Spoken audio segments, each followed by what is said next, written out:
La gente percibe que tu salida de distintos medios de comunicación en tan corto tiempo y ajeno quizás a tu voluntad en gran parte, se ha debido a una persecución por parte de las autoridades gubernamentales. ¿Hay otras manifestaciones no tan visibles de esa alegada persecución que has sentido? La verdad es que yo no me siento perseguida. Yo pienso que yo resulto inconveniente, pero que yo resulte inconveniente y que el gobierno tenga, o la gente que tiene el poder, que no necesariamente es el gobierno, tenga las posibilidades de lograr sacarme de los medios de comunicación, no necesariamente es una persecución. Por lo menos yo no lo tomo así. ¿Por qué? Bueno, porque sentirse perseguido implica sentirse atemorizado por una persecución. ¿No tienes miedo? Y yo no me siento atemorizada. Yo creo que mi ejercicio profesional resulta inconveniente y que para quienes resulta inconveniente tienen la posibilidad de sacarme de los medios.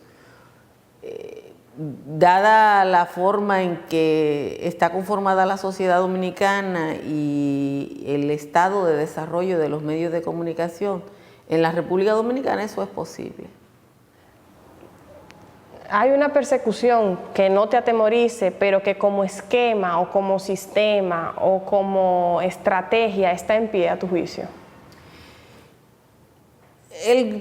Los gobiernos del Partido de la Liberación Dominicana, que ya no son solo el gobierno, sino una estructura económica creada al amparo del gobierno y al amparo del uso del poder, han creado un mecanismo de control social a través de los medios de comunicación.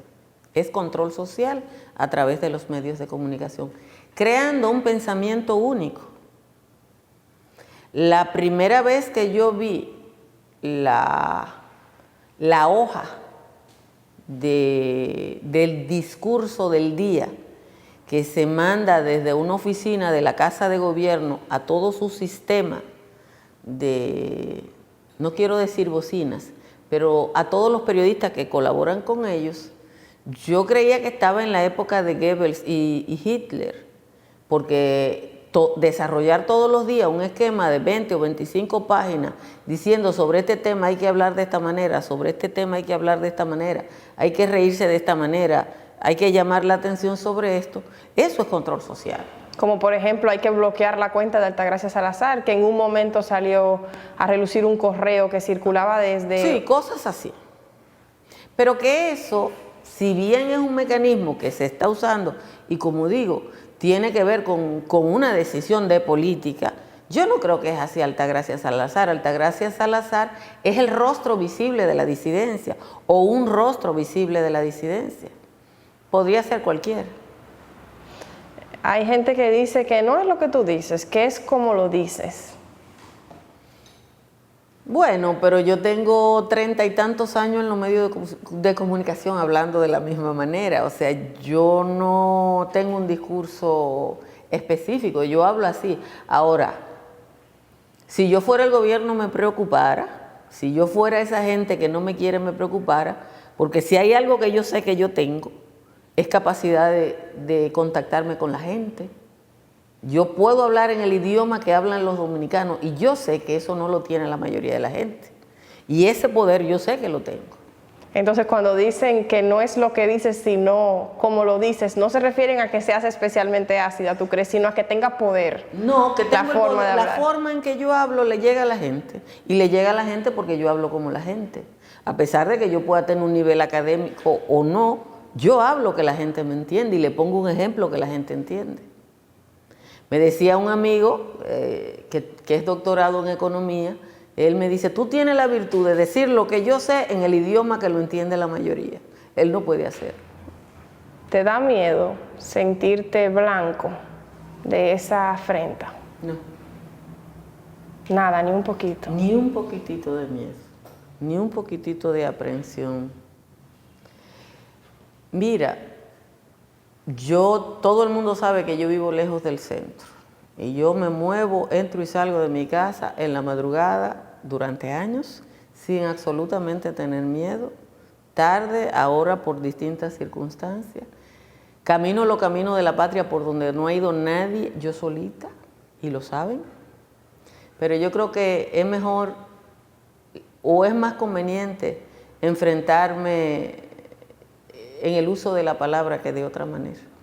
Pero el gobierno ha demostrado que ahora las tácticas no son contra la integridad física de las personas, porque por lo tanto quizás una todavía se podría sentir segura andando por los caminos de la patria que nadie recorre, como tú bien dices, pero quizás una inteligencia contra ti que pueda armar rumores, como lo que le pasó a una magistrada. Bueno, pero ya eso ha pasado. Una vez publicaban en las redes sociales que yo había cobrado 1 millón de pesos en un sitio, y yo lo único que me quejé que para tanto tiempo de ejercicio me había vendido por poco, ¿verdad? Porque yo creía que ya yo tenía un ranking más alto, pero que cobró 1 millón de pesos aquí. Yo supongo que deben haber buscado muchas cosas, supongo. Pero la verdad es que mi vida es muy simple y muy transparente. Y todo el mundo sabe a dónde yo he trabajado y dónde yo he cobrado, y yo tengo una ventaja. Hay mucho dinero que yo no me he ganado. Yo debo ser de las personas que tienen más dinero que no se ha ganado. Y eso me permite vivir tranquila. Y eso me ha evitado muchos dolores de cabeza, porque no me pueden asociar a determinadas causas. Y las causas que yo asumo, todo el mundo sabe que las asumo gratis. Y corro con esa consecuencia. ¿Han logrado asfixiarte económicamente? ¿Es difícil estar fuera de los medios? Para mí no. Lo primero es que yo soy una persona frugal. No tengo problemas de gastos excesivos. Lo segundo es que yo estoy en un momento de la vida que ya no son los más complicados porque mi familia creció. Y lo tercero es que yo nunca he vivido de los medios de comunicación. Nunca. Nunca. Yo siempre he tenido un trabajo alterno que me ha garantizado los ingresos mínimos para vivir. A veces haciendo diferentes cosas, pero siempre lo he tenido, y eso me ha permitido. Yo siempre decía que cuando yo hacía Aquí en Madruga, nadie entendía que yo estuve más de 1 año trabajando sin cobrar, y seguía haciéndolo porque a mí me gustaba lo que hacía, pero podía darme ese lujo. ¿Y de qué vive entonces Altagracia Salazar? Yo vivo de trabajar como periodista. Yo escribo bien, la mayoría de la gente no sabe, y eso no hay que desarrollar el ego, que yo puedo escribir bien y que me pueden contratar para eso, y lo hago, y puedo servirle a algunas empresas que me han contratado tradicionalmente para algunas cosas. ¿Cuáles son las amenazas del 2019 a la libertad de prensa, a tu juicio? Yo creo que la prensa aquí no tiene amenazas, porque el tema de la prensa dominicana es que la compraron. Entonces, el que lo compraron y se vendió no siente ninguna amenaza. Algunos lo han comprado conscientemente, algunos se han vendido conscientemente, otros lo han comprado inconscientemente.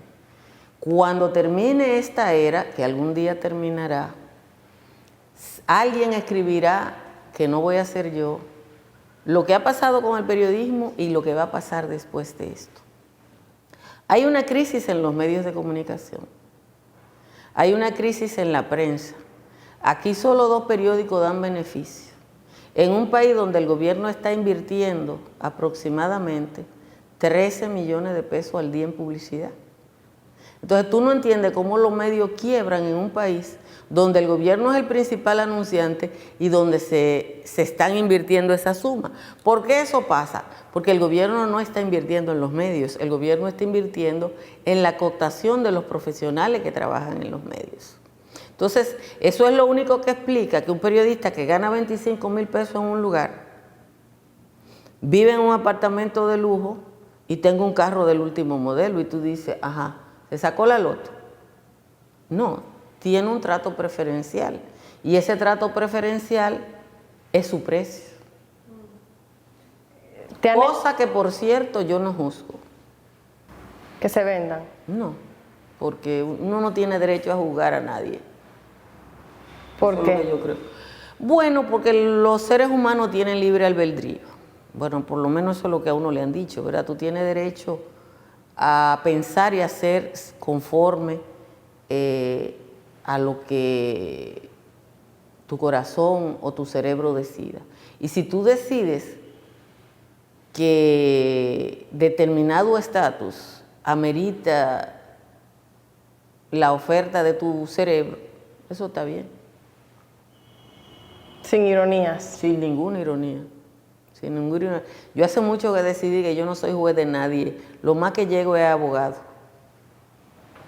¿Y cómo te va abogando? Yo no creo que yo pueda ser muy buena. Bueno, pero abogas por muchas causas. Sí, yo abogo por muchas causas, la defiendo con pasión. Creo que, mira, yo estudié comunicación social porque era con lo que yo me sentía más plena.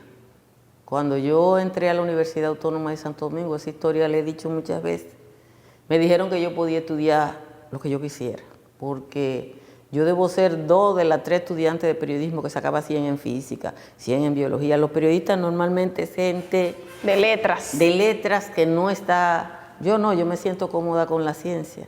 Los biólogos dicen que yo soy bióloga de segunda mano, porque hice N viajes con ellos. Pero el periodismo es de los pocos ejercicios que le permite a la gente, con una visión política de la vida, defender lo que cree, sin necesariamente tener una militancia.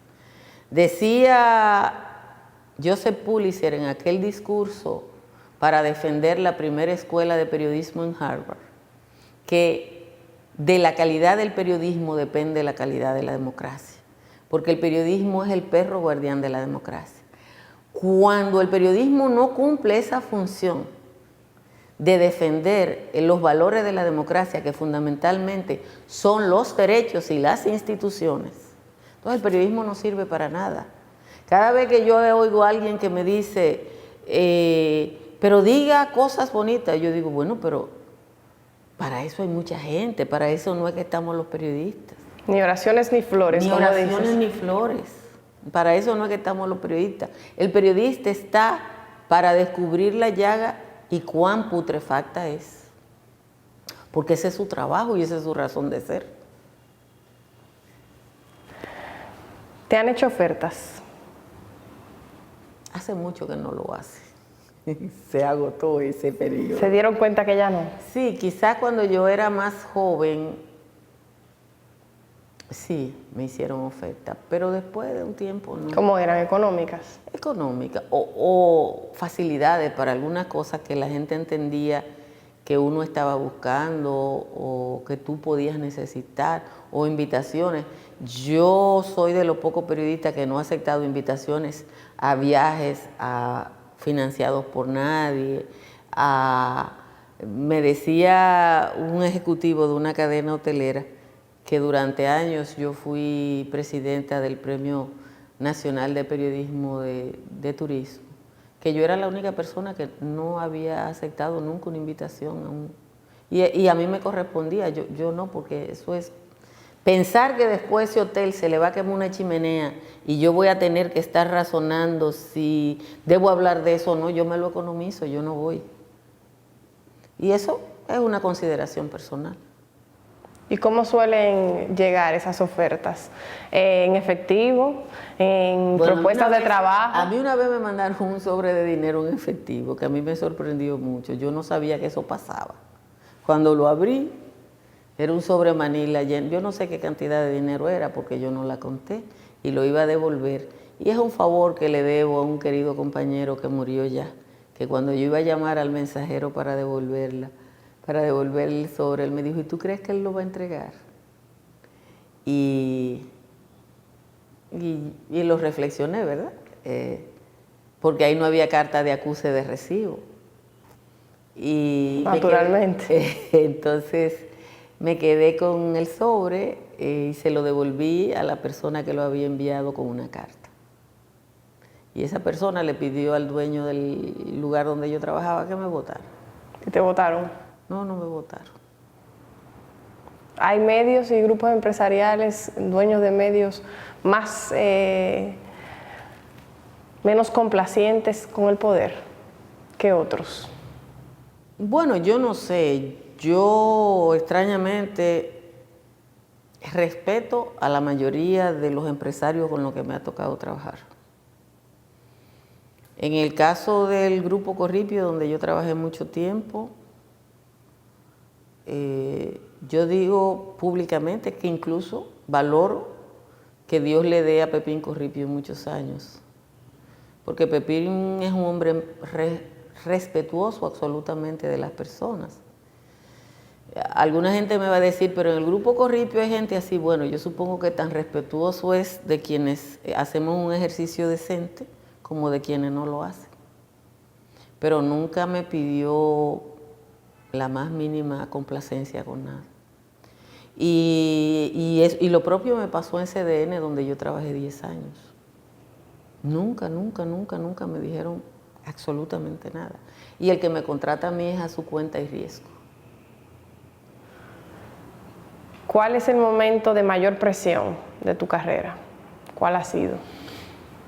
Yo creo sin duda que el momento de más presión, o que yo sentí más presión, probablemente por la edad, porque después que uno pasa cierto tiempo ya sabe que muchas cosas pueden pasar, fue la noche de las elecciones de 1990, cuando aquel famoso apagón que dio paso a un fraude electoral, en que estábamos trabajando en la Junta Central Electoral.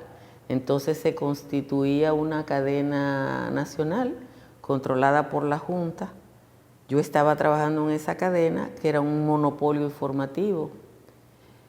Pero cuando se paralizó todo, se dejaron de contar los votos y nadie sabía qué iba a pasar, ese limbo, esas 3, 4 horas en las que de alguna manera uno estaba vinculado a lo que estaba pasando, porque estábamos trabajando ahí, éramos parte de un equipo que fue contratado para eso. Yo creo que fueron mis horas de más angustia, sobre todo porque por un azar de la vida, porque fue puro azar, yo tenía en la Junta Central Electoral, crearon unos pases con determinados accesos y a mí me dieron un pase que me permitía transitar absolutamente por todas partes. Entonces, ese pase de acceso que me permitía salir del área de prensa, entrar a las oficinas de dirección, al centro de cómputo, me permitió a mí ver realmente lo que estaba pasando. ¿Qué estaba pasando realmente? Bueno, se estaba cocinando un fraude electoral. Yo recuerdo que a medianoche Juan Bolívar, que también estaba allá, me dijo, estábamos Juan Bolívar de Teleantilla o de 1+1 en esa época, habíamos creo que 4 personas. Juan Bolívar dijo, vámonos, que el único programa que va a salir mañana es 1+1, porque los únicos que sabemos lo que está pasando somos nosotros. Y nos fuimos y al otro día solo salió en la mañana 1+1. Los demás no salieron al aire. No, porque había una cadena y ellos no sabían que se iba a romper como nosotros estimábamos que iba a pasar. Y al otro día todo el mundo tenía música. ¿Y luego del comentario en 1+1, qué pasó? No pasó nada. El país pasó 3 o 4 días esperando que se reanudaran. Creo que fueron 3 o 4 días, yo no recuerdo, o si fue en la noche siguiente que se reanudaron los cómputos ya con el triunfo del doctor Joaquín Balaguer. Tengo un ratito pensando cómo formular una pregunta. Y voy a hacer... Yo te ayudo, que yo sé de eso. Ah, sí, mejor. Mira, yo quiero preguntarte, ¿de qué vives pero no económicamente? Porque hay gente que dirá, con tanta presión, con tanto secuestro de los medios, por decirlo de alguna manera, con tanto poder de frente, ¿de dónde ala aire Altagracia Salazar? ¿De qué vive?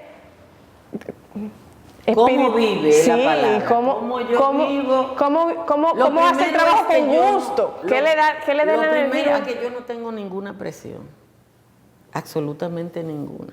Para mí es como si no existiera. Y eso es fácil. ¿Por qué? Y eso es fácil porque yo creo que yo nunca en mi vida y quizá por eso yo soy una mujer soltera de 58 años, he hecho lo que otro quiere que yo haga. Nunca, nunca, nunca. Yo no recuerdo nunca haber hecho lo que otro quiere. Y yo sé identificar lo que otro quiere. Y si lo que otro quiere es que yo me sienta victimizada, se equivocó. Yo soy una ganadora. Y si hay alguien que está convencida de que es una ganadora y que yo estoy defendiendo lo que tiene que ganar, ese soy yo. Entonces yo no tengo mortificaciones de ningún tipo, ni sufrimiento, ni dolor. Yo vivo con intensidad haciendo lo que yo creo y lo que yo quiero. Así que el que crea que yo estoy sufriendo, tiene que cambiar el mecanismo, pues yo no lo estoy sufriendo. Yo hago mis viajes sola. Y lo digo para el que se anime. A mí lo que me gusta es la carretera, las orquídeas y los libros. Como las orquídeas son caras, yo aprendí a cultivarlas. Y tengo miles para regalar. Y los libros, gracias a Dios y a la tecnología, ya son más baratos. Además, después que uno engorda, no le regalan blusas, ni pantalones, ni cosas. Te regalan carteras y libros. Y problemas resueltos. Y problemas resueltos. ¿Hay algún truco para ser tan libre? Tan emocionalmente libre, porque no solo económicamente libre, tan emocionalmente libre. Yo no sé. Yo pienso que... ¿Naciste así? ¿Tú siempre has sido así? Yo siempre he sido así. O sea, yo nunca me he sentido atada más que a los afectos. Hay gente que cree que yo soy de piedra o que no me imagina en determinadas actividades. Yo recuerdo una compañera querida de mi carrera que trabajó toda su vida en sociales. Yo siempre hago el cuento porque ella estuvo durante semanas llamándome para eso, que fue a casa y me encontró bordando. Y entonces ella dijo, ¿y tú bordas? Digo, ay, bien que yo bordo. Y me pongo a darme coba, ¿verdad? Y me dice, es que nadie va a pensar que tú coges una aguja para bordar. Digo yo, bueno, eso es problema del que no quiere La gente pensar. no te imagina ni tierna, ni calma. Ni buena cocinera, ni buena bailadora. A mí me pasó algo similar con Marino Zapete. Yo me crié viendo su programa y cuando le conocí en persona, él tiene un trato tan tierno, tan cercano, tan dulce. Yo dije, no, pero ese no es el del programa tan fuerte. Sí, pero es lo que te digo, es que partir de la idea de lo que tú proyectas como tu ejercicio profesional en los medios de comunicación,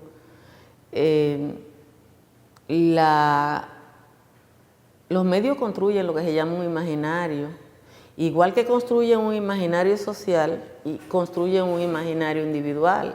Cuando los medios construyen el imaginario social, le asignan valores a determinados aspectos de la sociedad.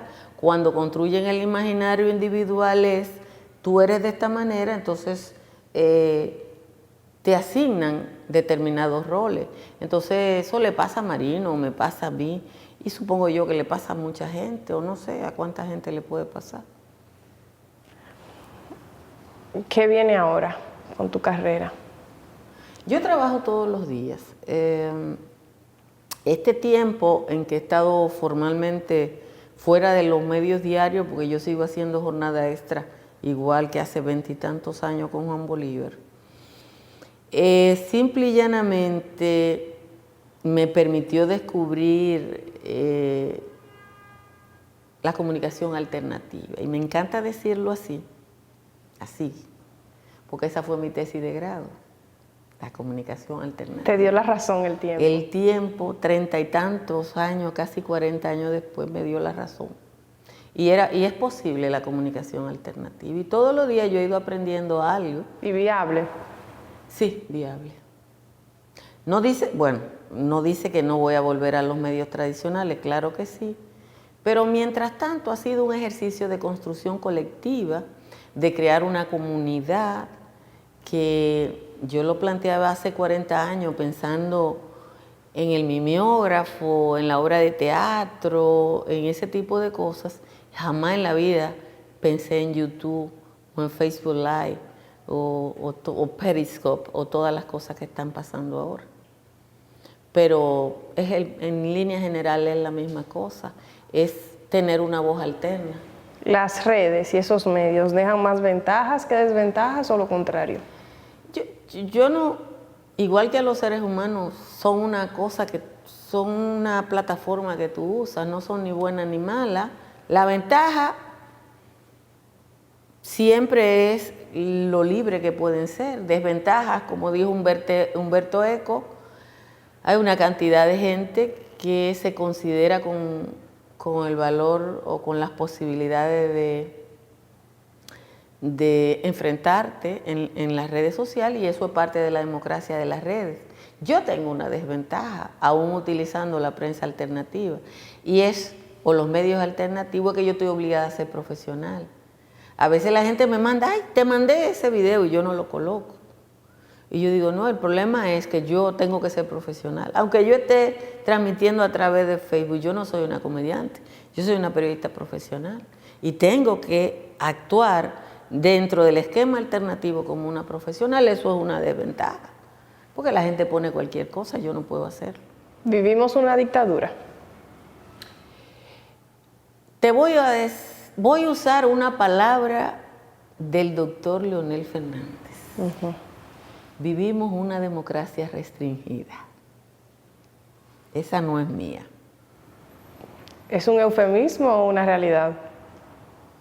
La realidad es que el poder en la República Dominicana controla todo. Controla la vida de la gente, controla los medios de comunicación, dibuja nuestros gustos, plantea todo. La mayoría de la gente no lo entiende. Para mí es muy difícil explicarle a un ciudadano que la prevalencia de determinada música o determinados conceptos están decididos dentro de una política. Pero el país que tiene la peor educación del mundo, que se llama República Dominicana, no puede tener a jóvenes que quieran oír a Tchaikovsky y a Bach. El país que tiene la mayor tasa de embarazo adolescente de la región no puede creer que con esa tasa de niñas pariendo niños y niñas va a tener mujeres empoderadas y conscientes. Entonces eso es una política, porque igual otros países han enfrentado ese tipo de situaciones y con bastante éxito. Aquí no se ha querido enfrentar. Un tema tan simple como el embarazo adolescente o los accidentes de tránsito. República Dominicana es el país con la tasa de muerte por accidentes de tránsito más alta del mundo. Corea lo bajó 35% en un año. En un año. Aquí no se puede. ¿Por qué? Porque la decisión es el desorden. Y la decisión es mantener a una parte de la población con un nivel de criticidad hacia la sociedad absolutamente inexistente. Vamos a hacer una dinámica. Yo te digo una palabra y tú me dices qué tú piensas. Reelección. No. CONEP. Poder. Sindicato. Ausentes. Prensa. Trabajo. Bocina. Corrupción. Funglode. Preso. Odebrecht. Ahorcado.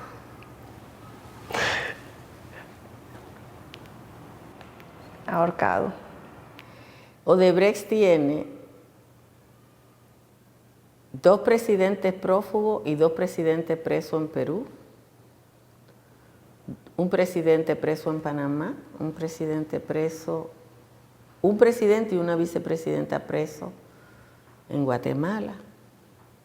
En el único sitio que Odebrecht no tiene un preso es donde Odebrecht tenía su oficina de soborno, que es en la República Dominicana.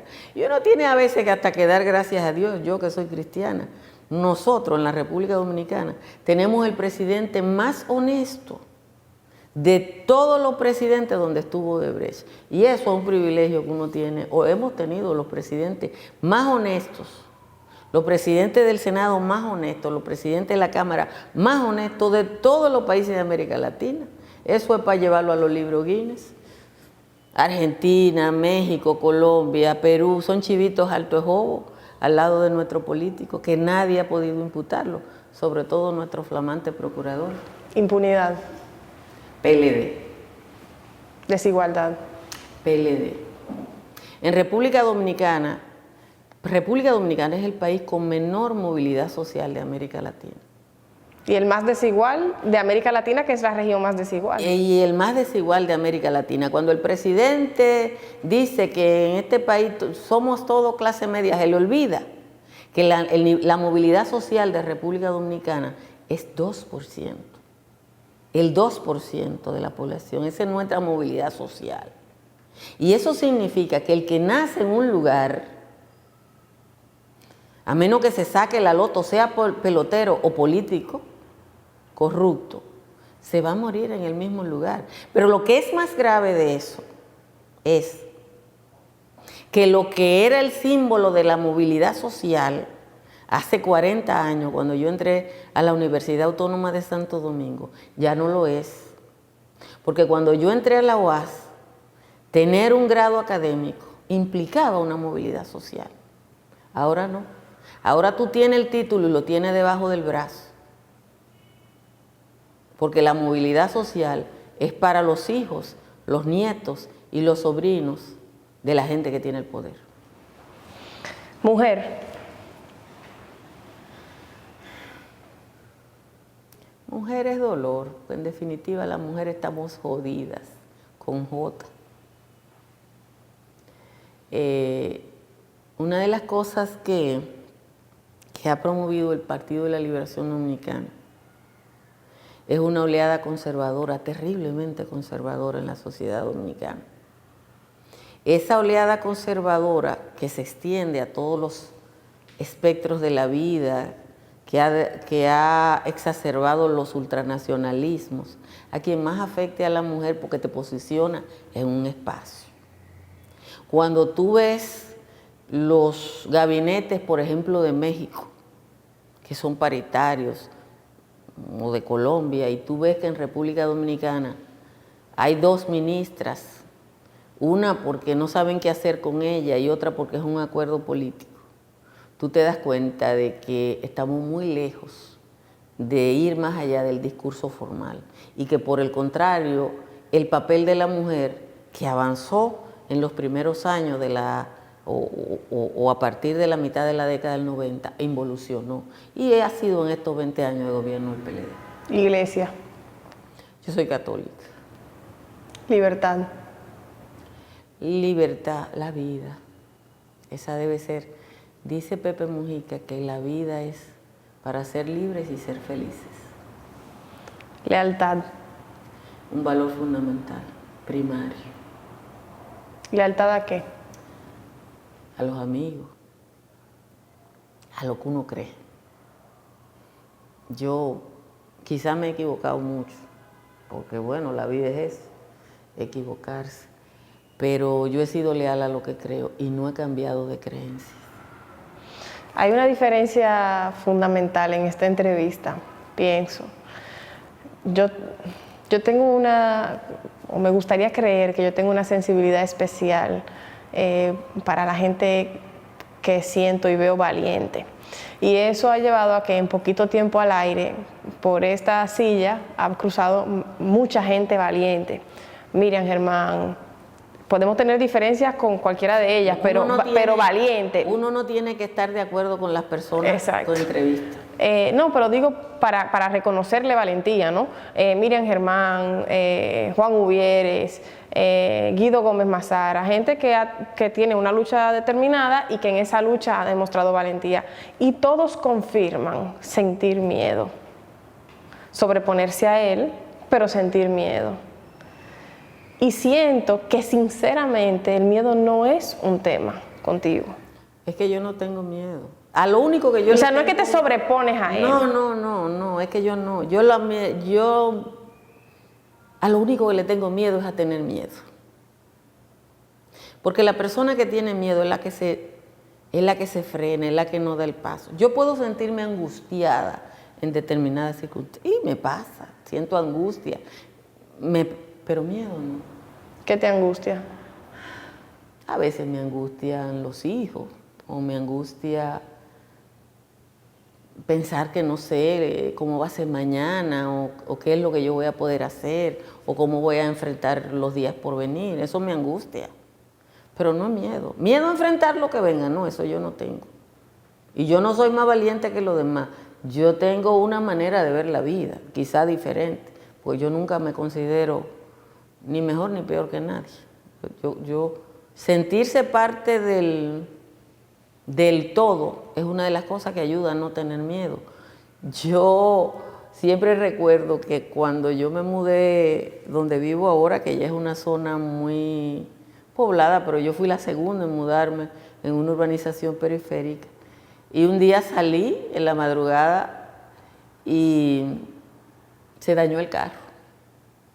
Y cerré el carro, oscuro. No había nada en la Avenida República de Colombia. Nada, nada, nada, nada. Y me recosté así. Entonces venía un camión enorme de una empresa de pollos. Y el camionero me vio y se paró. Me dijo, ¿qué le pasa? Digo yo, el carro no prende. Y me dijo, ¿lo cerró? Sí, sale, pues venga, vamos a llevarla. Y entonces él me dijo, ¿y usted no tiene miedo a montarse conmigo? Digo yo, bueno, yo tenía que coger entre el miedo a quedarme ahí y el miedo a montarme con usted.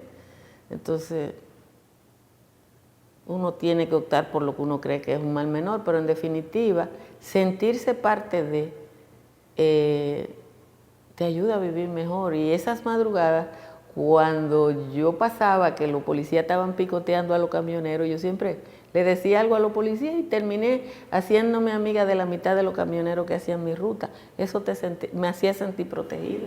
Sentirse parte. Sentirse parte. ¿Qué es sentirse parte para ti? Es asumir que tú eres parte de un colectivo que es grande y que eso te da determinados niveles de protección. Yo me siento parte. ¿Te sientes protegida por la gente? Yo creo que sí. ¿Te lo han demostrado? Sí. ¿Cómo? Con cosas muy simples. Yo iba donde Eddie Febles y dejo mi carro lejos porque no había donde estacionarme, y en 100 metros se paró 5 o 6 personas. Venga, yo la llevo, no vaya sola. No, pero mire, es ahí que yo voy.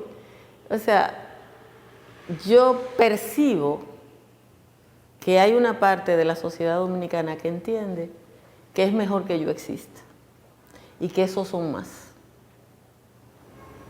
Muchas gracias.